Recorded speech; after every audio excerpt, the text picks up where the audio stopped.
نحمده ونصلي ونسلم على رسوله النبي الأمين المكين الحليم كريم الرب الرحيم. جو شخص اس دنیا میں آیا ہے اس نے جانا بھی، اور جو دنیا میں نہیں آیا وہ نہیں جائے گا. جب ہم دنیا میں آتے ہیں ہمارا آنا ہی کسی وقت میں واپس جانے کی علامت رکھتا ہے. یہ وہ تو حیات کا ایک دائرہ ہے جو کائنات کی زندگی کی ابتدا سے چل رہا ہے، اور یہ اس وقت تک چلتا رہے گا جب تک روز قیامت کے اختتام پر موت کو ذبح نہیں کر دیا جاتا. ایک وقت آئے گا روز قیامت کے اینڈ پر کہ موت کا خاتمہ ہو جائے گا، موت پر موت وارد کر دی جائے گی. یہ موت پر موت آ جائے گی، اس کے بعد کا زمانہ خلود ہوگا، یعنی ہمیشگی کا زمانہ. اس کے بعد ہمیشگی ہوگی، اس سے قبل ہمیشگی کسی کو نہیں. زندگی ایک عارضی چیز ہے، کیوں نہ، اور ایک ایسی عارضی چیز ہے کہ قیمتی بہت ہے، بہت قیمتی، بہت وزنی ہے. تھوڑے وقت کے لیے بندے کو، انسان کو ملتی ہے، اور بعد ازاں اینڈلیس ٹائم کے لیے، بڑے طویل وقت کے لیے فیصلہ کن ہو جاتی ہے.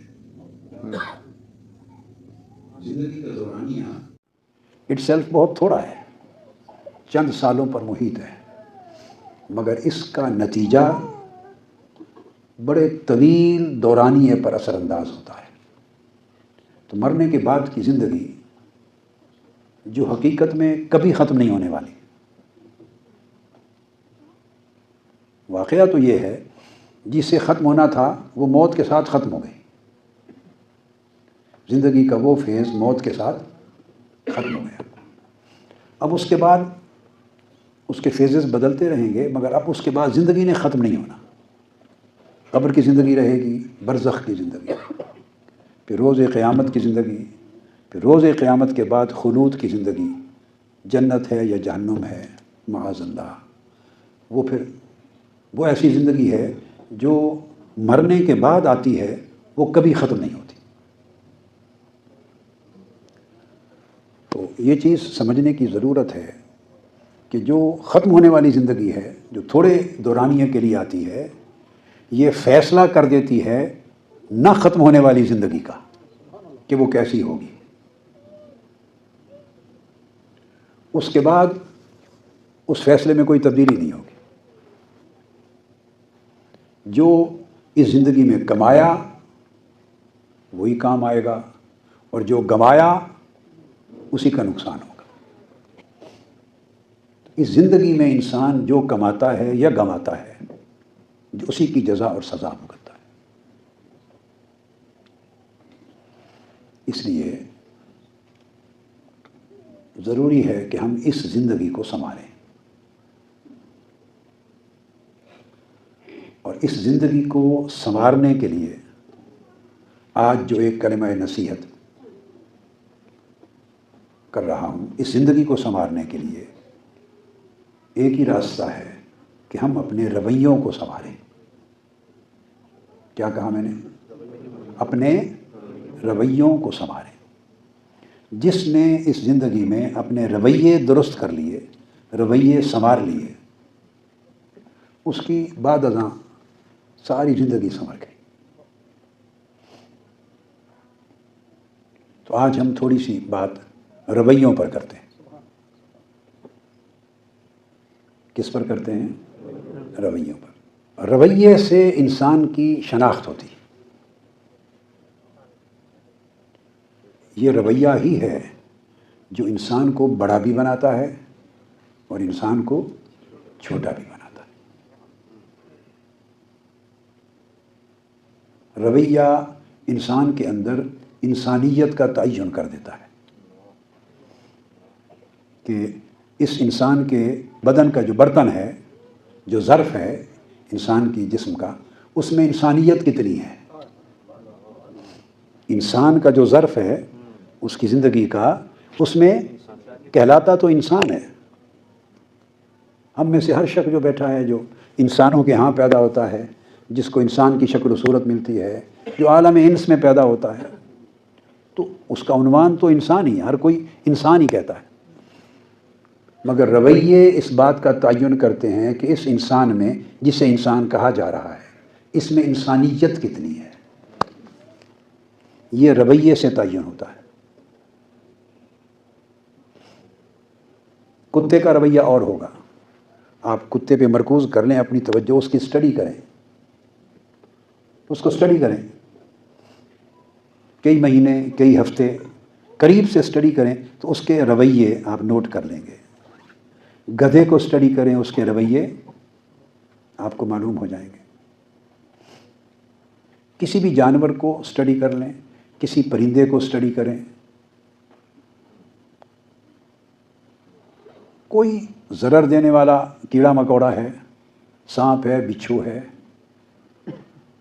بھیڑ ہے، شہد کی مکھی ہے، مکھی ہے، مچھر ہے، جگنو ہے، کوئی چیز لے لیں چھوٹی بڑی، اس کو اسٹڈی کریں تو اس کا رویہ آپ کو معلوم ہو جائے۔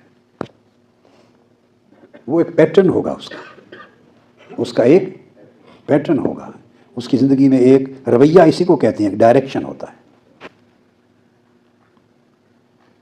چیونٹیوں کو دیکھیں، ان کا بھی ایک رویہ ہے، اگر وہ کہیں سے نکلتی ہیں تو آپ دیکھیں گے ایک قطار میں جا رہی ہوتی نیچے دیوار میں، یہ ان کا رویہ ہے۔ ہم سے وہ بھی زیادہ منظم ہوتی، کیوں میں جاتی ہے، کیوں کو توڑتی نہیں ہے۔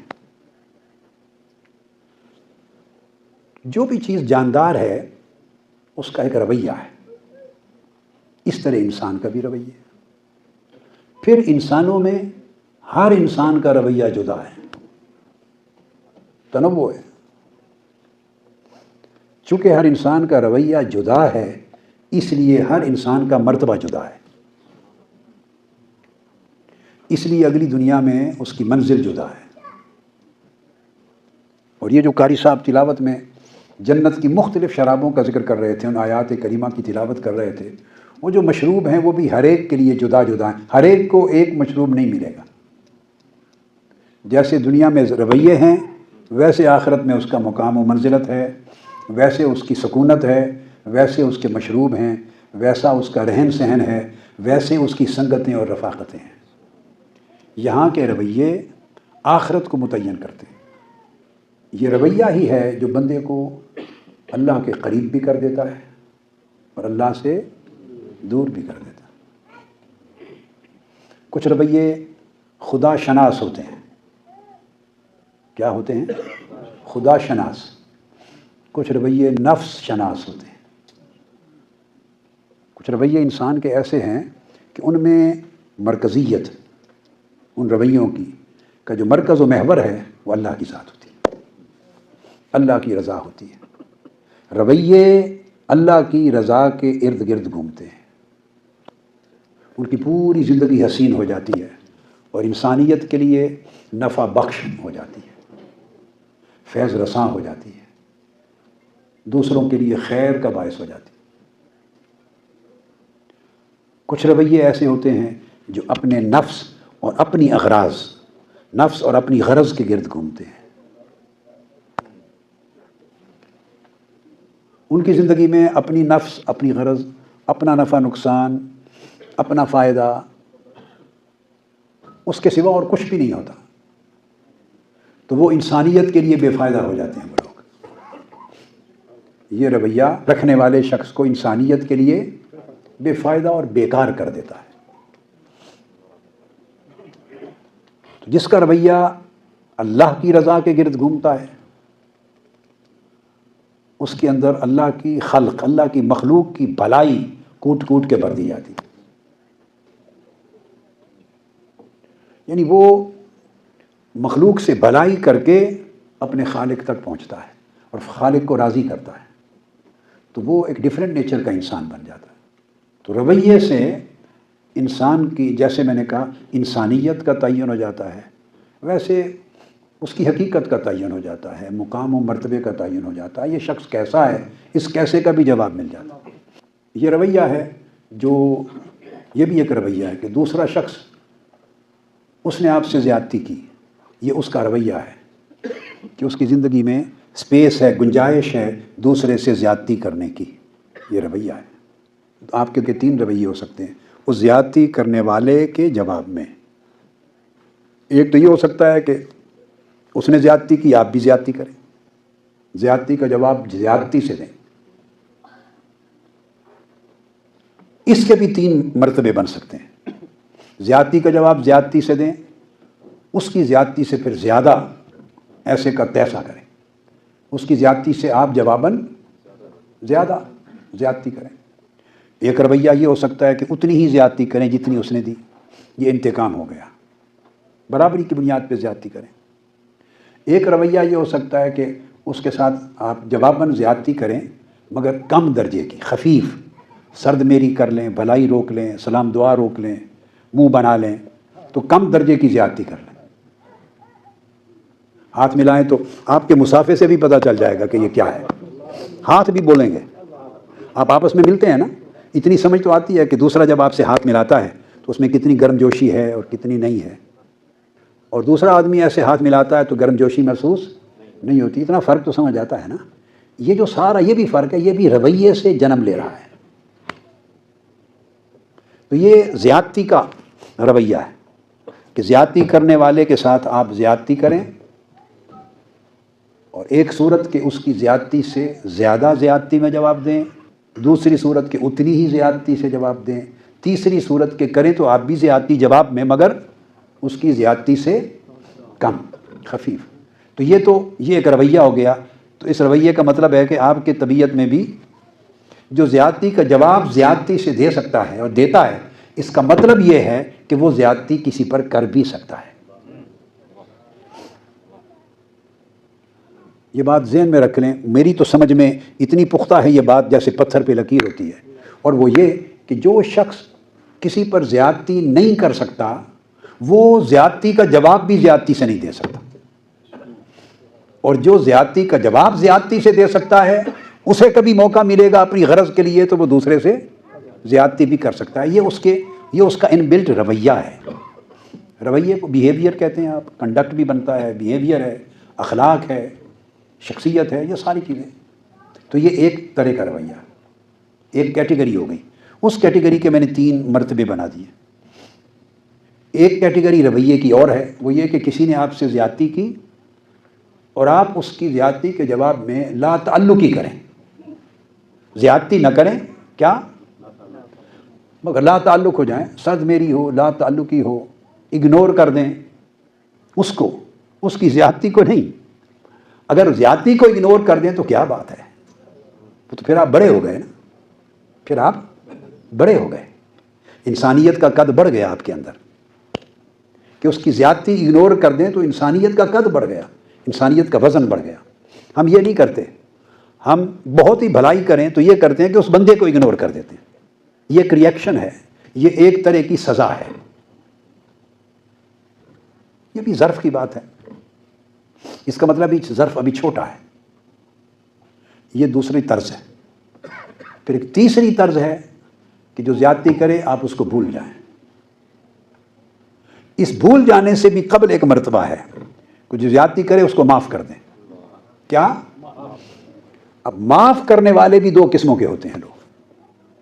ایک یہ کہ معاف تو کر دیتے ہیں مگر اس کی زیادتی یاد رہتی ہے، نہ اس کا بدلہ لیتے ہیں، نہ اس سے برائی کرتے ہیں، معاف بھی کر دیتے ہیں مگر زیادتی یاد رہتی ہے۔ اس کا ایک دوسرا مرتبہ کچھ لوگوں کو یہ نصیب ہوتا ہے کہ معاف بھی کرتے ہیں اور بھول بھی جاتے ہیں، انہیں اس کی زیادتی کی ہوئی یاد ہی نہیں رہتی، ایکچولی نسیان ہو جاتا ہے۔ میں اس جملے کی بات نہیں کر رہا جو ہم روزانہ بولتے ہیں، نہیں میں نے معاف کر دیا، میں بھول گیا، جملوں کی بات نہیں کر رہا جو لبوں سے ادا ہوتے ہیں، نہیں، میں اصل حقیقت کی بات کر رہا ہوں۔ جملے تو ہم زندگی میں بولتے رہتے ہیں اور سنتے رہتے ہیں نا، لب ہلتے ہیں اسی جملوں کے لیے ہی ہیں، کان سننے کے لیے ہیں، بے معنی چیزیں ہیں زندگی میں. ہماری ساری سروس لپ سروس ہوتی ہے، یہ بے معنی چیزیں ہیں زندگی میں. میں ریئلٹی کی، ٹروتھ کی بات کر رہا ہوں.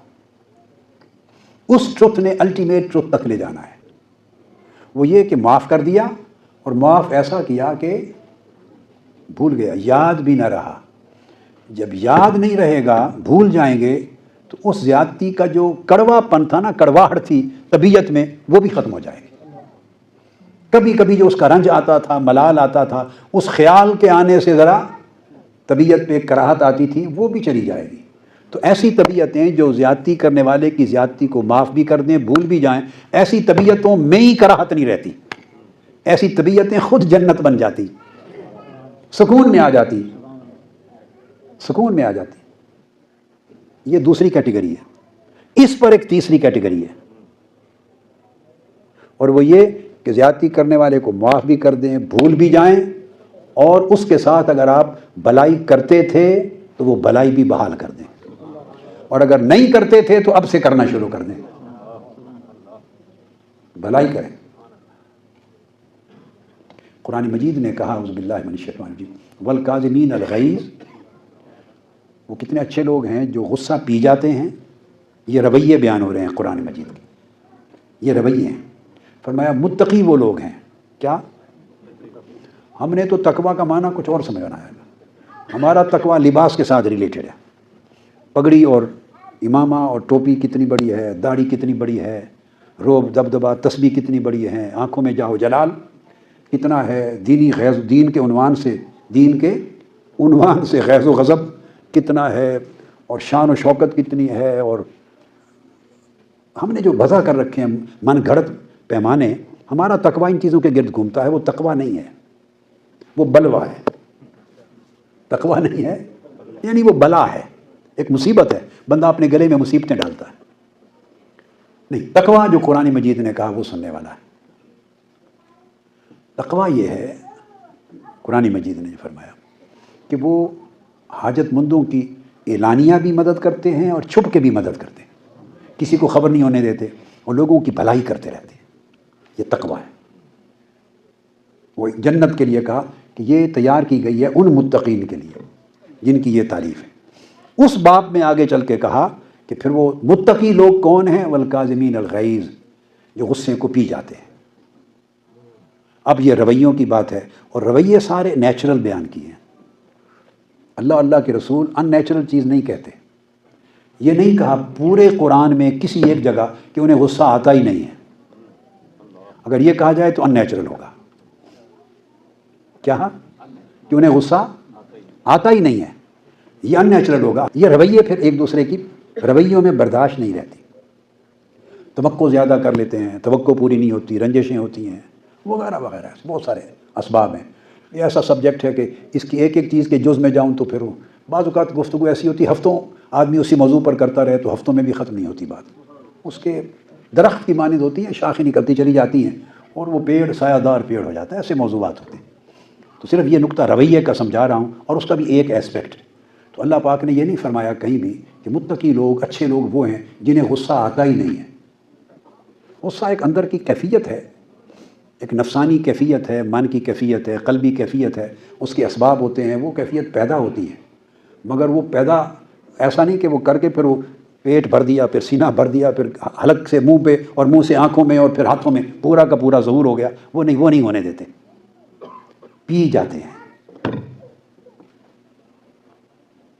اور پینا بھی کیا خوب لفظ فرمایا، والکاظمین الغیظ. غصہ یعنی پینا اس طرح ہے، یعنی آپ پانی پیتے ہیں تو اس کی کتنی ٹھنڈک اور کتنی تراوت اور کتنی آپ کو اندر سکون ملتا ہے وہ آپ ہی جانتے ہیں، اور اندر ہی اندر وہ اترتا چلا جاتا ہے. تو غصہ پینے والے ایسا پیتے ہیں کہ اس پینے کی لذت بھی وہی جانتے ہیں کہ کتنا مزہ ہے اس میں، اور وہ اندر ہی اندر اترتا چلا جاتا ہے. کسی کو خبر ہی نہیں ہونے دیتے کہ میں نے غصہ پی لیا. وہ جو خبر ہونے دے میں نے غصہ پی لیا، وہ تو جلال دکھائے گا تو خبر ہونے دے گا نا کہ پتر میں تو تیرا ایسا ایک کچھ دن مزہ چکھا دینا، میں غصہ پی لیا. وہ ایسا پینا نہیں ہوتا، یہ تو پلانا ہوتا ہے دوسرے کو. تو فرمایا والکاظمین الغیظ، غصے کو پی جاتے ہیں. سیدنا موسیٰ جو حضرت امام جعفر الصادق کے صاحبزادے تھے، ان کا لقب تھا موسیٰ الکاظم، غصہ پینے والے۔ خدا جانے کتنا ضبط ہوگا ان کا کہ ان کا لقب ہی الکاظم ہو گیا۔ تو الکاظمین الغیظ۔ پھر اگلا رویہ بیان کیا والعافین عن الناس، وہ جو میں نے بات کی۔ پھر یہ اگلا درجہ ہے رویے کا، غصہ پی جاتے ہیں، چونکہ پی جاتے ہیں لہٰذا اب ریئیکٹ نہیں کرتے۔ ریئیکشن تو غصے سے کرنا تھا نا، پی لیا، اب ریئیکٹ نہیں کرتے۔ وہ میں نے ریئیکشن کے پہلے 3 درجے، پھر اور 3 درجے، 5-6 درجے بیان کیے تھے نا، زیادتی کرنا، اس سے زیادہ، پھر اتنی برابر، اس سے کم، پھر بے رخی، سرد میری، میں نے رتبے بیان کیے تھے کہ وہ غصے جب پی گیا تو سارے درجے ختم ہو گئے۔ پھر فرمایا والعافین عن الناس، اور صرف پی نہیں جاتے، پھر وہ معاف بھی کر دیتے ہیں۔ تو معاف کر دینے کی بھی میں نے کچھ مرتبے بیان کیے کہ ایک ہے معاف کر دینا مگر یاد رہے، تو جب کبھی اس کی زیادتی دوسرے کی یاد آئے تو طبیعت میں ایک کراہت اور کڑواہٹ کا احساس ہو، رنجیدہ طبی ہو، طبیعت میں رنجیدگی آئے کہ اس نے اچھا نہیں کیا تھا۔ نہیں، اس کا اگلا سٹیپ ہے والعافین عن الناس، معاف بھی کر دے اور بھول بھی جائے، یہ بھی نہ طبیعت میں رہے کہ اس نے اچھا نہیں کیا تھا، یہ بھی نہیں، اس کی جو سلیٹ ہے واش ہو جائے۔ پھر یہاں بھی اکتفا نہیں کیا، فرمایا یہ اچھا رویہ ہے مگر اس سے اونچا مرتبہ اس رویے کا ہے واللہ یحب المحسنین، پھر وہ زیادتی کرنے والوں کو نہ صرف معاف کرتے ہیں بلکہ ان کے ساتھ بھلائی اور احسان بھی کرتے ہیں۔ تو جب بندے کی طبیعت اور اس کے رویہ میں، چونکہ ہم آج گفتگو کر رہے ہیں رویوں پر کہ رویے کیا ہوتے ہیں، جب اس کے رویے میں بھلائی آ جائے، ساری بھلائی آ جائے، تو جو اس سے اچھائی کرے اس کے ساتھ بھی بھلائی، جو برائی کرے اس کے ساتھ بھی اچھائی۔ جب ساری بھلائی آ جاتی ہے نا، جس کے من میں چشمہ پھوٹ جاتا ہے بھلائی کا، اس کو کہتے ہیں کہ یہ وہ شخص ہے اس کے من میں خیر کا، بھلائی کا چشمہ پھوٹ پڑا ہے، اس سے بھلائی ہی بھلائی ملے گی ہر ایک کو۔ جب بندے کی طبیعت میں، رویے میں یہ بھلائی کے چشمے پھوٹ جائیں تو اس جگہ پر اللہ پاک فرماتے ہیں واللہ یحب المحسنین، پھر اللہ اس سے پیار کرنے لگتا ہے۔ اللہ پاک ان بندوں سے پیار کرتا ہے، محبت کرتا ہے۔ یہ کہ رویے کیا ہیں، کس طرح سنوارنے چاہیے، اس پر تھوڑی سی گفتگو کر لی۔ یہاں آقا علیہ الصلوۃ والسلام کی سیرت طیبہ سے، یعنی رویہ نبوی، حضور علیہ السلام کے رویے کیسے تھے، اس کی ایک مثال دیتا ہوں۔ آقا علیہ الصلوۃ والسلام مسجد نبوی میں تشریف فرما ہے صحن میں، اور ارد گرد جگہ سب خالی ہے، مسجد خالی، 1-2 صحابہ بیٹھے ہیں سائڈ پر، کوئی شخص اجنبی باہر سے آیا اور آپ کے پاس جگہ ساری خالی ہے، مسجد نبوی میں ہجوم نہیں ہے، ملنے کے لیے آیا، تو جب آپ کے قریب آیا بیٹھنے کے لیے تو آقا علیہ السلام تھوڑا سا اٹھے، اپنے جسم اطہر کو، جسم مبارک کو حرکت دی اور تھوڑا سا حرکت دے کے پھر بیٹھ گئے۔ ایک صحابی نے عرض کیا یا رسول اللہ، یہاں تو جگہ کی بڑی فراخی ہے، کشادگی ہے، کوئی آکوپیشن ہے نہیں، لوگ بیٹھے ہی نہیں، تو آقا علیہ السلام آپ نے یہ تکلیف کیوں فرمائی؟ آپ نے فرمایا مسئلہ مسجد کی جگہ کا نہیں ہے، مسئلہ دل کی جگہ کا ہے۔ فرش پہ جگہ تھی، دیکھنا یہ ہے کہ دل میں بھی کسی آنے والے اجنبی کے لیے جگہ ہے یا نہیں، میں اسے اس جگہ کا احساس دلانے کے لیے یہ کیا ہے۔ تو آپ کا ایک چھوٹا سا ایک فعل ہوتا ہے، اس فعل سے میسج بہت بڑا چلا جاتا ہے۔ میسج تو اگر نیگیٹو سمت میں ہو تو اس کا بھی میسج بڑھا جاتا ہے، پازیٹیو سمت میں ہو تو اس کا بھی میسج بڑھا جاتا ہے۔ بدقسمتی یہ کہ ہم رویوں کے اس مسئلے کو، یہ سبق زندگی سے بھول چکے ہوئے ہیں، ہماری زندگیوں کی تختیوں سے یہ سبق محو ہو گیا ہوا ہے۔ اور واعظ کرنے والے واعظ میں بھی سبق نہیں دیتے، پڑھانے والے پڑھانے میں نہیں دیتے، خطیب خطاب میں نہیں دیتے، عالم اپنے علم کے ذریعے یہ سبق نہیں دیتے، تو بھول گئے ہم۔ اگر انسانی رویے، ان کے اندر رویوں میں اتنی وسعت اور اتنی رحمت اور دوسرے کے لیے اتنی اسپیس، رسپیکٹ، کنسرن، دوسرے کے لیے کنسرن، اس کے احساسات کے لیے کہ وہ فیل کیا کرے گا، دوسرے کی فیلنگز کا کنسرن اگر اتنا آ جائے تو رویے خیر پر قائم ہو جاتے ہیں۔ اب بات ختم کرنے کے لیے ایک بزرگ ہیں آقا علیہ السلام کی اہل بیت پاک میں سے، حضرت محمد بن عبداللہ بن جعفر، ان کا سنا دیتا ہوں آگے۔ یہ تو تھے انسان کے لیے رویے، اب اس سے آگے ایک رویہ۔ محمد بن عبداللہ بن جعفر فرماتے ہیں کہ میں گھر سے نکلا، ایک صحرا میں نخلستان تھا، ایک باغ تھا کھجوروں کا، وہاں آیا، وہاں میں نے ایک جوان کو دیکھا، وہ خاموشی سے بیٹھا ہے، میں نے اس کے چہرے پر معرفت کے آثار دیکھے، اس کا چہرہ عارفوں کا چہرہ لگا، اللہ والوں کا چہرہ لگا۔ میں فاصلے پر بیٹھ گیا تو میں نے یہ بھی محسوس کیا کہ لگتا ہے یہ پچھلے 2-3 دن سے فاقہ میں ہے، پیل تھا، کھایا نہیں۔ میرے پاس کھانا تھا، میں نے 3 روٹیاں اس جوان کو دے دی۔ تھوڑی دیر میں کتا آیا دوڑتا ہوا، وہ کتا سامنے آ کے بیٹھ گیا۔ میں نے دیکھا اس جوان نے، جس کے چہرے پر معرفت تھی۔ معرفت کیا ہوتی ہے؟ معرفت کیا ہوتی ہے؟ سادہ سی بات، اللہ کی پہچان ہوتی ہے۔ جس کو اللہ کی پہچان ہو جائے وہ عارف ہو جاتا ہے، بس۔ اللہ کی پہچان کس کو ہے کس کو نہیں، اس کے رویے بتا دیتے ہیں، سادہ سی بات۔ اس شخص کے رویے بتا دیتے ہیں کس کو پہچان ہے اور کس کو پہچان نہیں ہے۔ تو وہ کہتے ہیں کہ میں نے دیکھا اس جوان نے ایک روٹی اس کتے کی طرف پھینک دی، دے دی اس کو، کتے نے وہ روٹی کھا لی اور کھا کے پھر اپنا سر اٹھایا، اس جوان کی طرف دیکھا، جوان نے دوسری روٹی بھی اس کو پھینک دی۔ میں دیکھ رہا ہوں کتے نے وہ بھی کھا لی اور کھا کے پھر اپنا سر اس کی طرف اٹھایا، منہ کیا، اس نے تیسری روٹی بھی اسی کو پھینک دی۔ کتے نے تیسری روٹی کھا لی، پھر اس کی طرف نہیں سر اٹھا کے دیکھا، کھا کے تو چلا گیا، بھاگ گیا، یعنی سیر ہو گیا۔ کیا؟ سیر ہو گیا۔ میں نے پوچھا اس جوان سے کہ تم اس کو 1 دے دیتے روٹی، 2 دے دیتے، کم سے کم 1 اپنے لیے رکھ لیتے، خود کھا لیتے، اب کیا کرو گے؟ اس نے کہا اللہ کی توفیق پر شکر کروں گا۔ کیا کرو گے؟ اس نے کہا اللہ نے یہ جو توفیق دی اس کے شکر کی لذت لوں گا۔ اس کو کچھ اپنے لیے کیوں نہیں رکھی، ساری اس کو کیوں کھلا دی؟ اس نے کہا کہ ہماری یہ زمین، یہ رویہ بتا رہا ہوں، یہ رویہ ہے، اور رویہ سوچوں سے جنم لیتا ہے، سوچ سے، فکر سے۔ ہماری یہ زمین دور دور تک کتوں کی زمین نہیں ہے، ہمارے اس قصبے میں اور دور دراز تک ان علاقوں میں کوئی کتا نہیں رہتا۔ اب یہ کتا جو آیا ہے اس کا مطلب ہے کہ بہت دور سے کہیں سے آیا تھا، اور دور سے آیا تھا تو بھوک اس کو لے آئی تھی، بھوکا تھا، اس کو کہیں کھانا نہیں ملا تھا، تلاش کرتا کرتا صحرا میں نخلستان میں آیا کہ کچھ کھانے کو مل جائے گا، تو کتا اس لیے آیا تھا۔ میں نے 1 روٹی پھینکی، میں نے دیکھ لیا کہ اس کو بھی بھوک ہے، دوسری پھینکی پھر دیکھا بھوک ہے، تیسری پھینکی وہ کھا کے بھاگ گیا۔ اس کے عمل نے بتایا کہ اب میں سیر ہو گیا ہوں، تو ساری اس لیے دے دی کہ میرے جی نے مجھے اجازت نہیں دی کہ میں اس کو بھوکا واپس بھیج دوں، چونکہ وہ سر اٹھا کے دیکھتا تھا، پتہ نہیں کتنے دنوں کا بھوکا تھا، تو اس کی بھوک ختم نہیں ہوئی تھی، تو میرے من نے مجھے اجازت نہیں دی کہ وہ میرے پاس آیا میں اس کو بھوکا لوٹا دوں۔ یہ رویہ ہے، اور یہ رویے اللہ کی معرفت کا باعث بنتے ہیں، اللہ کی قربت کا باعث بنتے ہیں۔ بس یہ نصیحت ہے آج کی اس مجلس میں کہ ہم اپنے رویوں کو اس طرح کا حسین کریں جس سے اللہ کی رضا بھی نصیب ہو، قربت بھی نصیب ہو، اللہ کی معرفت بھی نصیب ہو۔ والسلام علیکم ورحمۃ اللہ وبرکاتہ، وما علینا الا البلاغ۔